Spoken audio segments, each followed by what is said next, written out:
এরপরে প্রশ্ন করেছেন তানিয়া ইসলাম, আপনি জানতে চেয়েছেন টেস্ট টিউব বেবি সম্পর্কে ইসলাম কি বলে। টেস্ট টিউব প্রযুক্তি সম্পর্কে ইসলাম শরিয়ার নির্দেশনা হলো স্বামী এবং স্ত্রী উভয়ের শুক্রাণু এবং ডিম্বাণুর মাধ্যমে যদি টেস্ট টিউব বেবি নেওয়া হয় তাহলে সেটি ইসলাম শরিয়ার দৃষ্টিকোণ থেকে জায়েজ রয়েছে।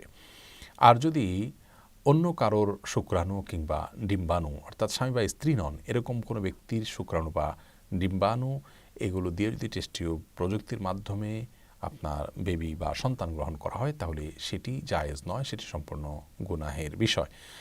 আজকাল একটি কথা আমরা প্রায় মিডিয়াতে দেখতে পাই, জানতে পাই, সেটি হলো যে গর্ভ ভাড়া করা হয়, মাতৃগর্ভ ভাড়া করে সেখানে অন্য পুরুষের শুক্রাণু স্থাপন করা হয় এবং এই প্রক্রিয়ার মাধ্যমে সন্তান জন্ম দেওয়া হয়। এটি ইসলাম শরীয়তের দৃষ্টিকোণে সম্পূর্ণ গর্হিত এবং গুনাহের কথা।